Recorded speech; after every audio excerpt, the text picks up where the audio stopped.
Bonjour à tous, c'est Pierre-Alexandre pour Technoid. Aujourd'hui, on va tester le VK World F1, donc un téléphone qui nous a été envoyé par Everbuying. Donc VK World, c'est une petite marque chinoise qui fait des téléphones à des prix assez réduits. Et donc aujourd'hui, on va tester le F1, qui est l'un des moins chers de leur gamme, qui reprend le design du Xiaomi Mi 5, mais pour 45 dollars avec un écran de 4,5 pouces. Donc on va regarder ce que ça vaut. J'ai été plutôt mitigé, surtout après avoir reçu le HomeTom HT3.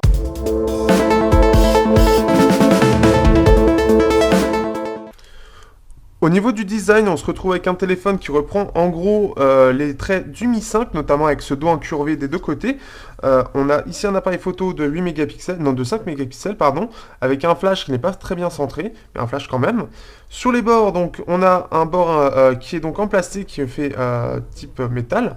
On a une touche power, volume moins, volume plus, jack en haut, la prise micro USB pour recharger est aussi en haut.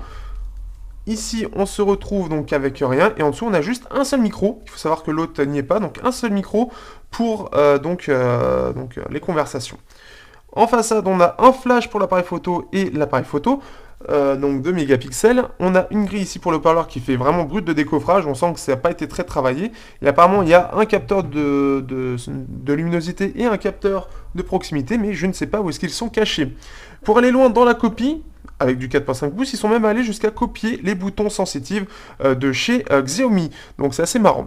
Il faut savoir en plus de ça que si vous regardez, donc il y a un film de protection qui a pris cher, certes, mais qui en gros il pousse assez bien en fait par rapport à ce qui est mis sur le bord. Alors si vous regardez là où il n'y a pas la trace, en fait, là ça gratte un petit peu, ça ressort un petit peu. Comme si ça a été adapté pour qu'il y ait un film de protection, pour que ce soit mis avec un film de protection. À savoir qu'on peut enlever la coque, alors parfois elle est un petit peu dure, mais on peut l'enlever. Là, j'y suis allé parce que forcément, il commence à fatiguer. Donc, on se retrouve avec une entrée SIM classique, micro SIM et micro SD. On a une droit à une batterie de 1850 mAh qui est donc extractible. Et on va pouvoir même démonter l'appareil si vous voulez changer un quelconque, ou si vous voulez bidouiller d'ailleurs, les composants. Donc voilà, donc après, voilà, c'est plutôt pas mal, mais on est en retrait face au HomeTom HT3. Les matériaux sont un petit peu moins bien, mais ça reste correct. Ça reste plutôt bien assemblé dans l'ensemble. Au niveau de la surcouche, on se retrouve avec une surcouche qui donc est Android Lollipop 5.1. Enfin, au niveau de la surcouche, on n'a pas de surcouche particulière, mais simplement ils ont pris le launcher de MIUI avec les icônes, avec un widget dégueulasse et le lecteur de musique. Tout le reste, c'est du Lollipop pur du côté de Mediatek, donc comme par exemple l'appareil photo qui lui est assez simple et assez reconnaissable.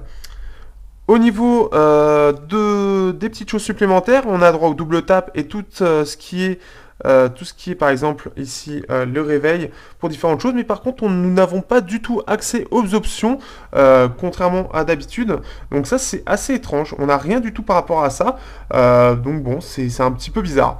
Ce qui fait qu'on est assez limité dans les options par rapport à d'autres téléphones Mediatek. On a quand même Miravision et l'optimisation de son qui sont disponibles, mais par contre pour ça le Gesture Wake, donc qui permet de gérer justement le double tap, etc., c'est absent. Au niveau de l'optimisation, c'est pas terrible non plus.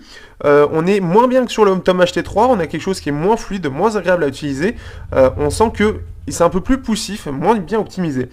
Après, il y a des correctifs qui sont réguliers, mais à voir comment ça va évoluer. Pour l'instant, j'ai pas trouvé de grosses améliorations dans l'interface. C'est un petit peu dommage. Donc c'est un petit peu dommage, sachant que normalement, il est censé avoir moins de pixels à gérer, donc il devrait être plus fluide. Au niveau des benchmarks, il faut savoir donc qu'il intègre donc un MT6580M, donc du Cortex A7, qui a été utilisé par exemple par le MT6582 ou par exemple le premier Moto G. Donc c'est un 4 coeurs à 1,3 GHz, avec donc comme je l'ai dit un écran de 854 x 480, Android 5.1, il a 1 Go de mémoire vive, 8 Go de ROM, et donc ce qui fait que ici on se compare au Moto G2. Hop, ici, et donc on se retrouve avec quelque chose qui est un petit peu moins bien. Donc ici on se retrouve avec quelque chose qui est environ 10 à 20% moins bien, enfin une vingtaine de pourcents moins bien qu'un Moto G2. Mais pareil, là on est sur quand même un téléphone à 40 $, ce qui fait que c'est plutôt pas mal. En fait, ce qu'il pénalise surtout, c'est que sur la qualité, en fait, la précision des drivers en haute qualité, il s'y perd un peu, et forcément là, le Snapdragon 410 s'en sort bien mieux. On se retrouve avec une autonomie de 4 h 12 minutes sur YouTube, et avec la luminosité au minimum minimum, donc quelque chose qui est pas extraordinaire. Normalement on est même plus à 3 heures avec mon test d'autonomie que je suis en train de mettre en place. Il faut savoir que c'est à peu près ça en termes d'autonomie en de 3 et 4 heures, c'est vraiment pas terrible, parce qu'on a une batterie vraiment très légère et l'optimisation est pas extraordinaire non plus. Ce qui fait qu'on se retrouve avec une autonomie assez moyenne, moi qui ai une grosse utilisation, c'est trop léger pour moi. Donc c'est vraiment une moyenne basse, sachant qu'en général c'est plus vers les 5 heures, une autonomie à peu près correcte. Donc c'est un peu limité dû à vraiment ce manque de batterie, cette batterie trop légère. Au niveau de l'écran, je suis assez déçu. Alors là, il est en mode amélioré, mais heureusement que nous avons Miravision. Donc on a un écran de 4.5 pouces en 480p, quelque chose d'assez moyen. En plus de ça, donc l'image donc assez pixelisée. Le fait que ce soit pas HD, où j'aurais préféré du 960 x 540 pixels, qui aurait été un peu plus fin, mais ça n'a pas été intégré. Et donc, on se retrouve avec un écran qui déjà n'est pas terrible en termes de définition, mais en termes aussi de qualité, on est sur quelque chose de très moyen aussi. C'est pas très lumineux, au minimum ça reste assez lumineux, et en plus de ça, au niveau des couleurs, on a un espèce de bleuté, un espèce de voile bleuté, grisâtre, qui n'est pas terrible du tout. Donc on se retrouve avec des couleurs qui sont assez moyennes, et l'écran n'est pas très agréable à regarder, c'est un peu dommage. Alors au niveau du son, en termes de haut-parleur, bien sûr, il faudra s'attendre vraiment à quelque chose d'assez médiocre. Là on est vraiment que les aigus qui ressortent, très légèrement les médiocres, et les basses sont complètement absentes, elles n'existent même pas. Donc bien sûr, haut-parleur qui servira que pour les notifications, mais rien d'autre. C'est-à-dire écouter de la musique là-dessus, c'est un peu une torture, surtout quand on s'attend à un léger peu de basse, c'est-à-dire qu'en général il y en a un petit peu, mais là non. En termes de jack, on sera sur quelque chose qui sera très axé sur les médiums, et l'optimisation du son qu'on a dans les options n'est pas du tout agréable. Laissez-le de base, il est assez correct. À la limite, prenez un égaliseur pour rehausser un petit peu les basses et les aigus, et avoir quelque chose d'un peu plus équilibré. Mais c'est surtout les médiums qui prennent, donc à voir, c'est pas génial, mais c'est pas mauvais non plus. On va dire, ça peut passer, c'est potable, mais ça reste aussi moins bien que le HomeTom HT3 qui avait quelque chose d'un peu mieux. Au niveau de la photo, alors vous pouvez regarder dans la description, j'ai mis le lien pour toutes les photos. Alors au niveau de la photo, en termes à l'avant, donc on a un petit flash qui fait que ça brûle un peu les photos, mais on a un flash qui permet d'améliorer un petit peu la luminosité, d'avoir quelque chose d'un petit peu mieux. Mais on a quand même beaucoup de grains où ça reste soit surexposé, soit beaucoup de grains, soit brûlé carrément. On reste sur quelque chose vraiment de très entrée de gamme. Donc il ne faut pas s'attendre à grand chose. Au niveau de la vidéo, on aura quelque chose qui est assez fluide, mais par contre en termes de qualité, pareil, on est sur l'entrée de gamme, même si ça reste moins pourri que les photos en elles-mêmes.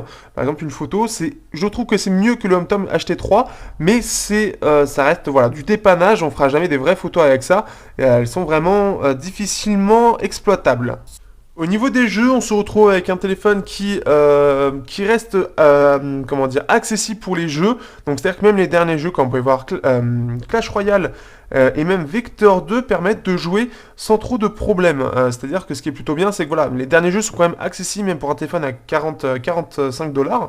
Ce qui fait que on peut quand même jouer, sachant qu'on peut aussi jouer à Asphalt, on peut jouer aussi à des jeux un peu plus récents, un peu plus lourds aussi, sans problème. Bon, Vector c'est le plus récent, mais on peut y jouer sans problème, avec quand même quelques ralentissements, notamment au niveau de l'interface, et ça va parfois se sentir, mais ça reste très largement jouable en plein jeu, et ça c'est plutôt cool d'avoir cette possibilité de jouer à des jeux à un tel prix. Alors, que penser de ce VK World? Eh bien, je suis un petit peu déçu. Je ne m'attendais pas forcément aussi bien que le HomeTom, mais je m'attendais à ce que ce soit à peu près équivalent. Mais notamment, le problème, c'est que l'autonomie est un petit peu pas terrible. On a aussi un petit souci au niveau de l'optimisation de l'OS, qui n'est pas terrible non plus. Le HomeTom faisait mieux. La prise jack est un petit peu moyenne. L'écran est pas terrible. Enfin, je veux dire, on a quand même une différence de qualité assez grosse par rapport au HomeTom. Après, on a quelque chose qui est plus compact, mais il y a quand même pas mal de choses sur lesquelles on est obligé de voir que c'est quand même moins bon. Donc ça, c'est assez dommage de voir que c'est moins intéressant. Donc moi, je préfère vous orienter vers le HomeTom qui sera plus intéressant. Après, si vous voulez quelque chose d'absolument compact et qui ressemble un peu au Mi 5, qui est un peu plus design, eh bien, vous avez celui-ci. Mais voilà, je suis un petit peu déçu. Après, il est moins cher aussi, forcément. Donc, ce qui fait qu'il a du mal à tirer son épingle du jeu. Après, ça reste un téléphone à 45 $. Peut-être que l'HomeTom était beaucoup plus réussi que ce qui se passe normalement sur cette gamme-là. Je ne sais pas, mais celui-là, le VK World, manque vraiment de bons points pour être réellement intéressant. Il n'est pas non plus médiocre, mais il est un petit peu mieux que la moyenne. Voilà, c'est-à-dire qu'on a quand même un ensemble assez homogène. mais c'est un poil décevant par rapport à ce que j'attendais. Donc je remercie en tout cas Everbuying de m'avoir prêté, de m'avoir donné le téléphone. Ça me permet quand même d'en découvrir un petit peu plus. Et je vous dis à bientôt pour de prochains tests sur Technoid.